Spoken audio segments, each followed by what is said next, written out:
So, Claude Fable 5 is out. It has just launched a few days ago, and people are already freaking out about it. I heard that someone made a full Minecraft clone with just one prompt, and as a Roblox developer, I thought, why not give it a try? So that's exactly what we are gonna do today. Let's open a new experience. As you can see, we have a base plate. Now, if you're wondering how I'm using this model in Roblox Studio, I am using a plugin called Rojo to connect my studio folders into a repository, which then Claude can edit and do changes in. So here's our new game. Let's open a new terminal here, and alright, we are inside Claude right now, and I'm going to /model and choose the new Fable 5. Alright, so our game is currently connected to Claude, and we can now prompt whatever we want. For some reason my Claude doesn't want me to log in, so we're just gonna prompt it right here. Alright, so I have created a prompt that basically says I want you to plan a game, a incremental game that will be fully created by you, blah blah blah. You get the point. Let's send this, and it is eating through tokens right now. So it is asking me what type of incremental game it should be. I think I'll stick with the classic clicker because I'm not sure if Claude can properly make the other three. I will go with a large scope. I will let Claude pick the theme, and let's submit the answers. Alright, so it has created the prompt, and I'll say I want you to start on it here on the session, and let's send this and see what it comes up with. Also, while we wait for that, we need to publish this game to Roblox. Pick a name called Storyforge. Let's write that, and let's create the game. In experience settings, I will enable API services, and yeah, that's it, I think. Enabling API services will let the game to have data stores and such, and now we wait until it's finished working. Alright, it looks like it gave me something, but it doesn't look like the game has updated or anything, so it created gameplan.md. The full design bible and roadmap now sit at the repo root. Alright, so it looks like it has created a balancing thing right here, and it created 12 phases that will each take a few prompts, I think. So let's send this prompt as well. Also, I want to check my status. So we have used 23% of our 5-hour session. It has currently started with the first one, and I'll be back when it's finished. Alright, so it has been working for 15 minutes, and phases 0 and 1 are built. It has created all of the configs I see, a lot of upgrades, a lot of generators and such, and it has created the core loop, and it wants us to test it in Studio, so let's just do that. Let's see. Alright.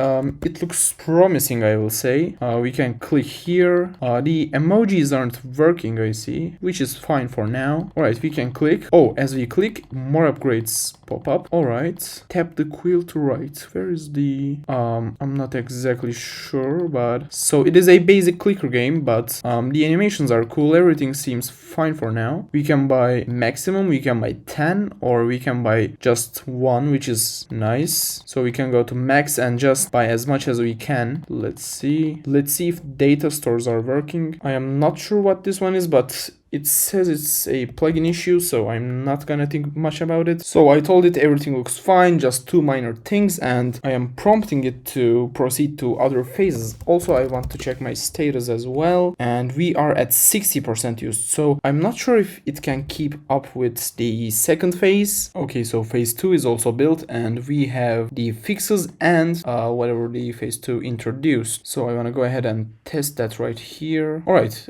these seem to be fixed, and there is a upgrades panel, but I don't see anything here, unfortunately. Let's upgrade this a bit. Okay, so we have offline progress as well. Actually, let's try to playtest this in Roblox directly so we can see if the data store is really working, because Studio sometimes uses a mock profile that doesn't save to the actual game. So let's buy this. Let's buy one more, and I'm gonna just leave the game. Okay, so let's try to join again. See if it... Oh, alright. While you were away, your scribes kept writing for 32 seconds. Okay, this is nice, actually. Actually, the second pass only used 12%. We were at 60 and we are now at 72. And let's send this prompt and see what it comes up with. Okay, phase 3 is also built, and we are at 91% used and 9% for our weekly mode, which actually is not that bad for a model that good. Well, I don't want to read all of these, so let's just write in Studio. Okay, it looks like we have these earn 100 lifetime ink to unlock upgrades. So these are basically locked things or upgrades and such, which will be added in later implementations. Let's buy this. Right now the UI is fine, but it's not like... Also right now the UI looks fine, but it's like nothing crazy. The animations are basic and all. I'm wondering if it will make like crazy animations as time goes on. But currently I think it looks very, very promising. Like you can switch tabs, you can go to upgrades here, and it's just a incremental game. And since we only have a 9% limit left, I will wait until the limit resets, which will be in 5:19 p.m. and it is currently 14:08. So I'll see you when this resets. So it's the next day and I have yet again hit my session limit. I let it build a few phases on its own and I think we are currently on phase 7 or 8. Let's see what it has done. We have a tutorial, I think. Okay, hire an apprentice. As you can see, these are still locked, but these are locked behind gameplay, so these are actually in the game. We just need to play enough to open each of these. So let's buy a few more. As you can see, we have sound effects and such as well. Oh, and we got an achievement. Yeah, the achievement notification seems to be bugged, but I think this might be because the cloud session has been cut mid-work. So we have some stats over here. These are also a bit bugged. I mean, these need to be a bit more to the left so we can read them better.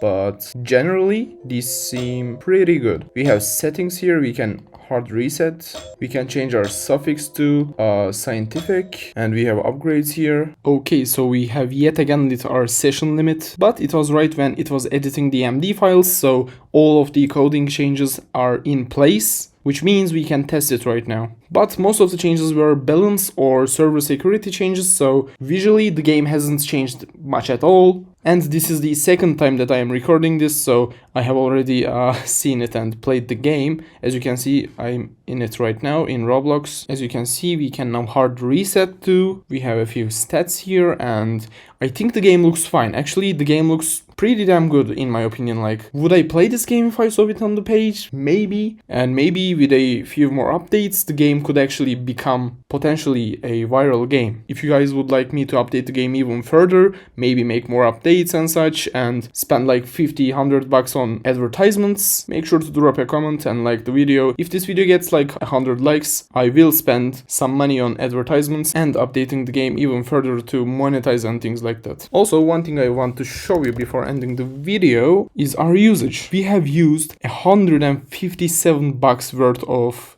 API tokens. As you can see, we have 12,000 lines added to the game. And I can confidently say that this new model is pretty damn good at making full games on its own, although I wouldn't recommend you making a full game just by AI. This is just for like educational and trying out purposes. It is pretty cool to see what it's capable of. And yeah, that's it.